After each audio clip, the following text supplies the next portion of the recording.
The air is thick with the scent of pine and cinnamon, a soft golden light filtering through the window onto a scene of controlled, joyous chaos. Paper, torn with glee, lies in colorful heaps. A half-empty mug of cocoa leaves a faint ring on the coffee table. This familiar scene, this sacred moment of domestic bliss, plays out in millions of homes across the globe. It is the culmination of weeks of anticipation, all centered on a single, benevolent figure, Santa Claus. We know him intimately. The red suit trimmed with white fur, the booming ho-ho-ho, the magical workshop at the North Pole, the sleigh pulled by flying reindeer. He is the embodiment of childhood innocence and generosity, a figure so deeply woven into the fabric of Western culture that to question his origins feels almost sacrilegious. His image, solidified in the 19th century by the poem A Visit from St. Nicholas, and later immortalized in the 20th by the advertising campaigns of Coca-Cola, seems entirely a product of the modern era, a comforting fiction for a commercial age. But what if this story, the one we tell our children and ourselves, is merely the final chapter in a much older, darker, and more complex saga? What if, beneath the velvet and fur, lies the shadow of a god? Not a gentle saint from Asia Minor, but a fierce, one-eyed deity from the frozen north, a lord of war, poetry, and death, worshipped by Vikings as they carved their violent history across Europe. This is the unsettling proposition we investigate today, that the spirit of Santa Claus is, in a profound and traceable way, the lingering ghost of the Norse god Odin. The connection seems, at first, absurd. How could the All-Father, the gallows god who hung himself from the world tree Yggdrasil for 9 days and nights to gain the knowledge of the runes, who presided over the glorious blood-soaked halls of Valhalla, possibly be the ancestor of the jolly elf who brings toys to good children? One is a figure of cosmic terror and ecstatic wisdom, the other a symbol of predictable, comfortable cheer. This is not a simple case of one character inspiring another. It is a story of religious collision, of cultural survival, and of the remarkable process of syncretism, where the beliefs of a conquered people are not erased but absorbed, rebranded, and hidden in plain sight within the faith of their conquerors. To uncover this lineage is to peel back the layers of our own traditions and find, at their core, a worldview that is both alien and strangely familiar. We will journey from the sagas and eddas of Old Norse literature, through the hagiographies of early Christian saints, and into the murky world of European folk traditions that persisted for centuries beneath the veneer of official doctrine. We will consult with historians and folklorists who have traced these threads, examining the evidence that suggests the attributes we most associate with Santa, his winter flight, his long white beard, his mysterious knowledge of our deeds, even his association with a magical steed, did not originate with St. Nicholas of Myra.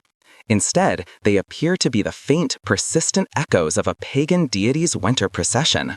The investigation challenges us to reconsider the very nature of belief. Are our myths ever truly new, or are they simply old gods in new costumes, their ancient power repurposed to serve the needs of a different time? How did a pagan god of war, poetry, and wisdom, revered by Vikings, secretly become the benevolent figure we celebrate today? This isn't just a tale of historical curiosity, it's a profound narrative of cultural transformation and the enduring power of myth in a world constantly seeking new meaning. From the modern hearth's gentle glow, we journey back in time and north in spirit, to the frost-bitten nights of ancient Germania and Scandinavia. The world here is different. The line between the natural and the supernatural is not a line at all, but a shimmering, porous veil. It is midwinter, the longest night of the year, a time of profound anxiety and sacred power. The sun is weak, the cold is a predator, and the very boundary separating the world of the living from the realm of the dead feels thin and fragile. It is on these nights that the folk huddle inside, listening to the wind howl. But it is not just the wind they hear. They hear the baying of spectral hounds, the thundering of hooves, the wild cries of a ghostly procession tearing across the storm-tossed sky. This is the wild hunt, and its leader is Odin. In the Old Norse sources, like the compiled in the 13th century, Odin is a figure of immense complexity. He is the Allfather, the chief of the Aesir gods, but he is no distant, static ruler. He is a wanderer, a seeker of knowledge, often traveling through the world of mortals in disguise, typically as an old man with a long gray beard, a wide-brimmed hat pulled low over his missing eye, and a staff in his hand. But during the Yule season, his presence was most keenly felt as the leader of this terrifying celestial cavalcade. Imagine the scene. Odin on his 8-legged steed, Sleipnir, a creature born of myth and capable of traversing all realms, leads a host of fallen warriors and spirits across the winter sky. This wasn't just a scary story. As historian Ronald Hutton notes in his work The Stations of the Sun, the wild hunt was a foundational piece of European folklore for centuries, a mythological explanation for the ferocity of winter storms. To witness it was an omen, often of war or death, but it also held a strange kind of sanctity. This was the divine in its most raw and untamed form. And here, in the heart of this pagan terror, we find the first startling parallels to our modern Christmas myth. Odin's nocturnal flight across the midwinter sky is the clear mythological precedent for Santa's own journey. Sleipnir, the magical 8-legged horse, becomes the clear ancestor of Santa's 8 reindeer, a number that is not accidental, but a direct echo.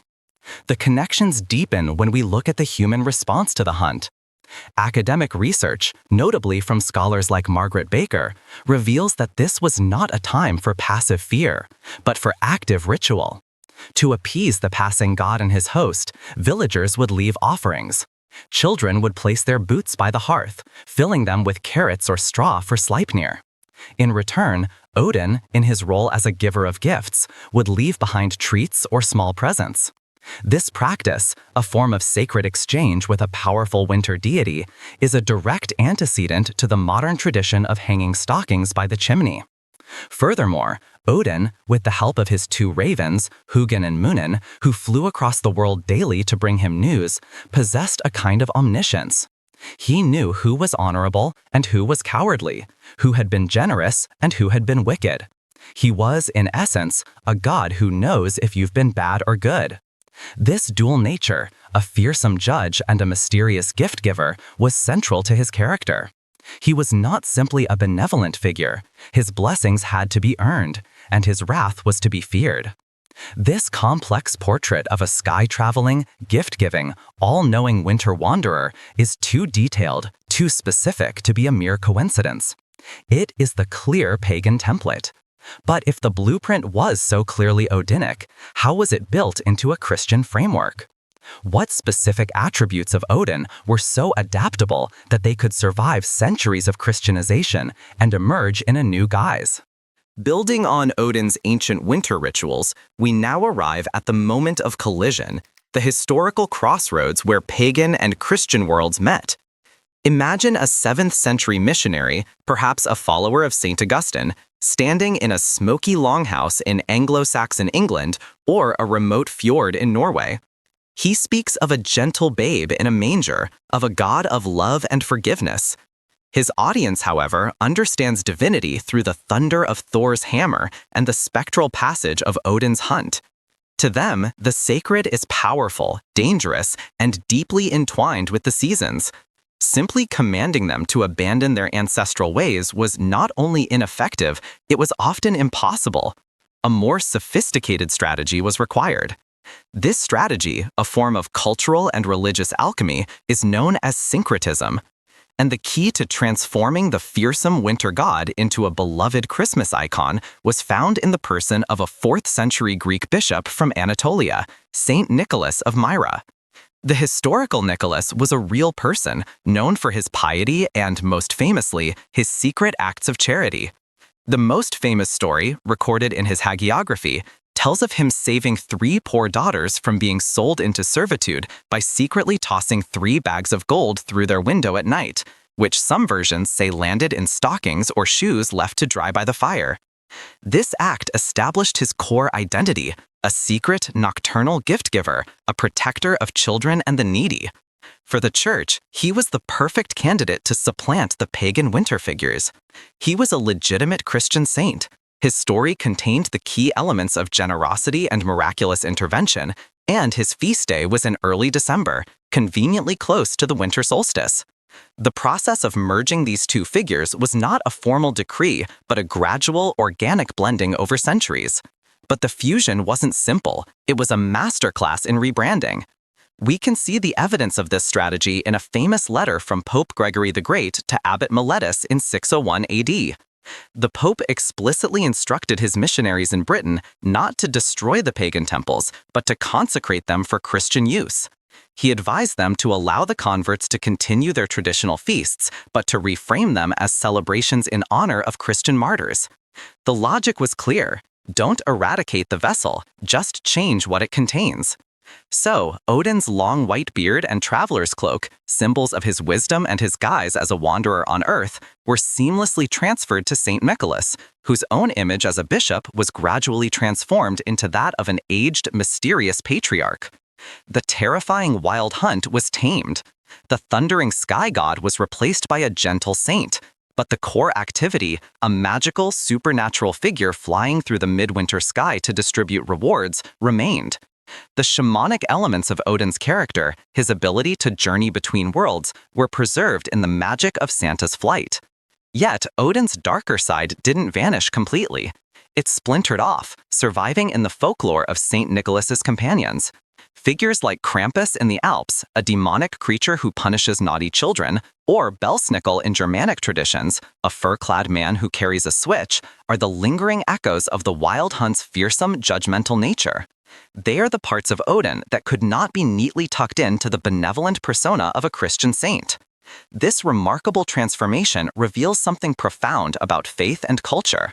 Myths are not static. They are living things that adapt, merge, and evolve to meet the spiritual needs of a people. The story of Santa Claus is not the story of a lie, but the story of a cultural memory so powerful it refused to die. It tells us that when one god is forgotten, his spirit may yet live on, hidden in the heart of his successor's most cherished ritual.